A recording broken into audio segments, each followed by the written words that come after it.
Phase 2 preparation guide. Shit, didn't click on it. Alright, here we go. That's the boss right there.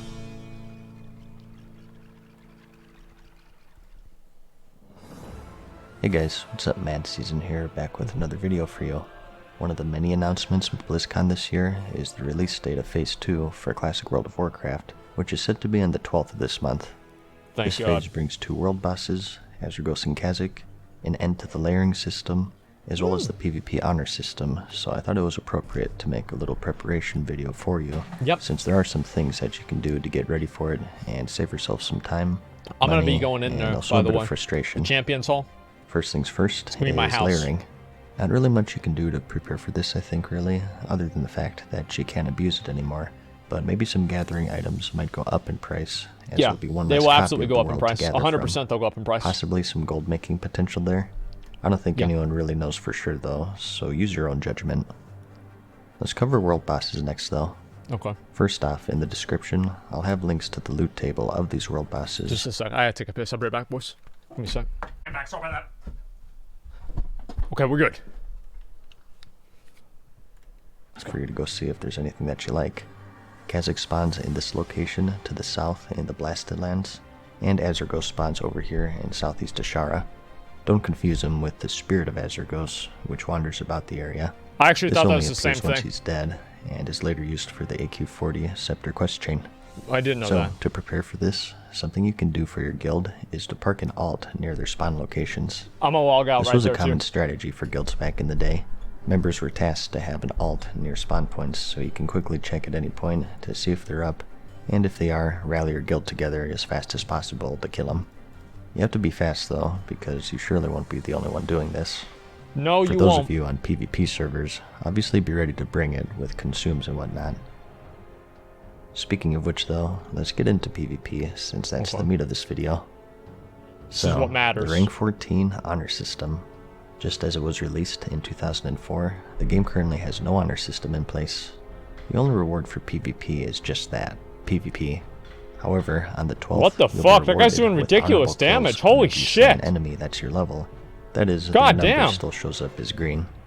And depending on how many points you get on I a need to get weekly that sword. basis, you'll rank up or down and gain access to various rewards. Now, this is its own whole subject, but that's the basic gist of things. I am planning on making a full honor system guide. Yeah, this where I'll gear go is into more fucking detail, ridiculous. so keep an eye out for that on the channel pretty soon. But suffice to say, particularly those on a It's gonna be PvP me. server, I hope so. things are going to be insane.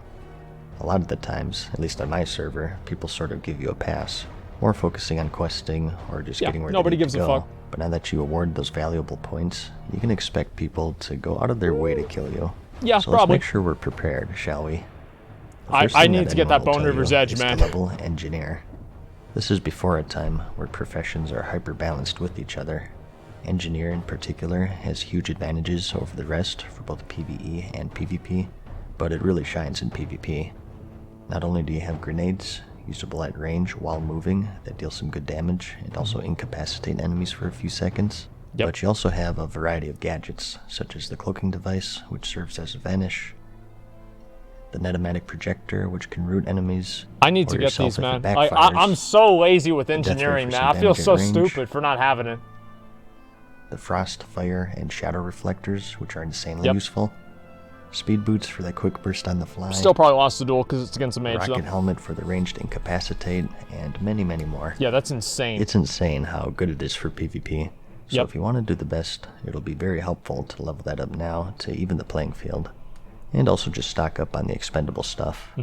Iron grenades are your cheapest option, and thorium gives you a bit more bang, but costs a lot more. Yeah, no fucking way And I'm gonna goblin spend that much money. charges are a must for large-scale open-world PvP, or just some burst in general. And the next thing on your list is a FAP. And after that are free action potions. Oh, On he's shaking use, the it potion. doesn't clear, Yeah, he's shaking but the potion, prevents that's all. slows, roots, and stuns on your character for 25 seconds. These are insanely useful for any PvP situation, and people will be popping these like crazy come phase 2. And in the same vein, limited invulnerability potions are a pretty hot ticket PvP item. I don't Immune to have like physical hardly any of attacks these. I only for have the like next maybe 6 10. seconds. Pretty self-explanatory, except that you're not pacified for the duration like you might expect. Do you guys feel like people are over-preparing for this phase? I don't know. I think that maybe they are to an extent. Like, yeah, I don't know. I think they are. It seems like it's not really that... It's not that important to have, like, all the... It's going to be a lag fest. You don't know how it's going to be? Well, I don't think anybody does. I mean, this is the first time people have ever done this on actual classic servers, so I don't think anybody really knows. No, since the over-prepared make it worth it? I mean, but is it really? I don't know. Like, I guess to me, I feel like people are just so strongly over-preparing for this whole, like, Phase 2 stuff and, like, getting all of these items and all of that kind of stuff. Whenever I feel like most of the combat is just going to be, like, really large-scale PvP, especially for streamers. If you don't buy these before Phase 2, at least now you know of their existence, yeah. So you can realize what's happening when someone else uses them. Mm-hmm. And healing potions as well. Pretty straightforward. I'm not sure about the market shifts on this one, as it's not tied to just PvP, but still, probably worth picking up now just to be safe. And just in general, gold farming right now is going to be advantageous if you do plan on ranking. Ranking anything past 10 becomes extremely competitive, and any time spent farming gold to keep yourself stocked up on all of this stuff is time you could be spent PvPing and getting honor kills. You don't earn any gold at all from PvPing Classic, so do yourself a favor and stock up on last minute gold to make sure that you can grind without going broke. And next, you have your epic mount, kind of dual purpose here. We've got that, boys. 1, to get away from people, and 2, to chase down people. Is pretty much a must for PvP servers, or else you'll just be left in the dust. You're going to be having a really bad time. In addition to this, I also recommend picking up 3 different items to increase your mounted speed even further. One is, if you're a blacksmith, a pair of boots with the mithril spurs attached to them. These increase your mounted speed by 8%. And next is a pair of gloves. Does that stack with the carrot or not? Like, I actually have no idea if those two things stack with each other, because if they do, I feel like, yeah, I probably should get both of these. As fast as they do. Holy shit. Okay, yeah, I do need to get both of them. With the riding skill enchant, this is another 4%. And lastly is the 3% carried on a stick trinket, which you get from the Gazrilla quest in Zul'Farrak. I'd probably only use this to run people down. From the Shimmering Flats. In total, this is 15% mounted speed with the spurs, and 7 without. And it's pretty noticeable, actually. If you're worried about item swapping, an add-on that I always tout is called Item Rack.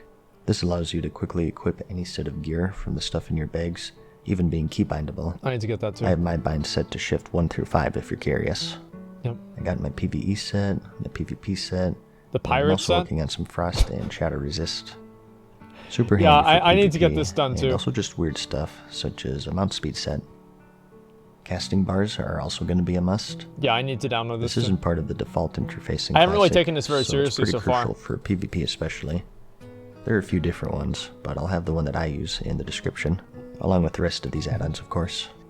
And aura durations are also super handy for PvP.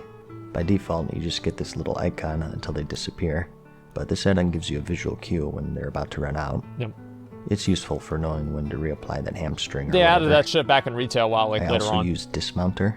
You may have noticed that to use any ability, you have to manually dismount first. This one just auto-dismounts you when you try to cast any spell, so it's just a convenience thing. Omnibar is an add-on that tracks enemy cooldowns. Oh, that guy I think is in my guild. The mage uses Frost Nova, and you know when who it's that up is. Again. Pretty self-explanatory. He's and trinket backpedaling, menu making is us gonna look be a great. must as well, especially if you're an engineer. This just gives you a little interface to quickly switch trinkets on the fly, even allowing you to queue them up to switch as soon as you drop combat. It's very simple. You just left-click to put it in your first slot, and right-click to set it to the second. And a swing timer is an add-on that I recommend to pretty much any melee class. It tracks the timing of the next swing of both you and your target, so it's just handy for kiting. There's a minigame called Jousting that you'll want to do as melee. Basically, you go in when you're your bar's running in full, for the attack and thing, you stay out when your enemy's bar is full. It gives you a big edge It's in more melee important fights with like while avoiding casters and base shit, when or you're trying to go one-handed from users. point A to point B. And speaking of which though, Not casters. getting every flight path is something you should knock out as well. There's a PvP raid going Getting down. every Your flight friends path, need of you, course, dude. And you don't have the Of flight course. pass, so now you need to walk all the way there. Save yourself some time now, and knock those out. No one really knows what the meta will be for World PvP ranking as far as group size is concerned, but I think it's wise to start searching for a team now to have it in your back pocket. I think that maybe groups of 3 to 5 would be ideal. Too many, and the points are split too much, and too few, you'll just get outnumbered. That's what I worry about if I'm playing in on stream, right? I don't even know if it will be possible for me to rank. Even if I played 16 hours a day, I don't know if it would be possible for me to rank because there would be so many people that are going to come and try to attack me. Like I don't know at all. A good composition of a healer and some DPS with some good CC is going to be your best bet. And just in general, it's good to make friends now so that when BGs are released, you have a team lined up for you. Now is also the time to make sure you have your PvP set. In Classic, with things being so bursty, stamina is king, at least for me as a warrior, so give an extra look through all of the dungeon loot and whatnot, and try to get those before the 12th if you can. And also don't forget your enchants. The Librams of Constitution are nice because they give 100 health to head and legs. I need to get that. That's my personal choice for PvP. Okay, yeah, I really need to get that. And also don't forget the niche stuff, such as resistance sets, Shadow for warlocks and priests, and Frost and Fire for mages, and so on. And lastly, the final tip is to just get out there and practice. PvP is a skill, just like anything in life, so the more you do it, the better you'll be. It's as simple as that. So get off this video, go outside Ironforge or Orgrimmar and level up your game so you can sufficiently no-life it and be the best around, so no one can ever take you down. Before you do though, give the video a like if you liked it or found it helpful, and I'll see you in the next one. Peace. Okay, dude. Here's the thing. Farewell for now, mortals. We hope you enjoyed today's video. See you again soon. Now, all right. Let's talk about that. Number one, I do like I don't know, like let me just say a number of things. Right, is I don't think that like phase 2 is gonna be. I think world bosses and PvP around world bosses is gonna be super fucking hype. Like I'm really excited for that. But outside of that, I don't really feel like there's a whole lot that's gonna be going on in phase 2. It's gonna be kind of boring. You're just going to be sitting around trying to do like PvP, and I think it'll be good to watch for a while, but then I think people are going to lose interest really fast because it's going to be the same stuff over and over and over.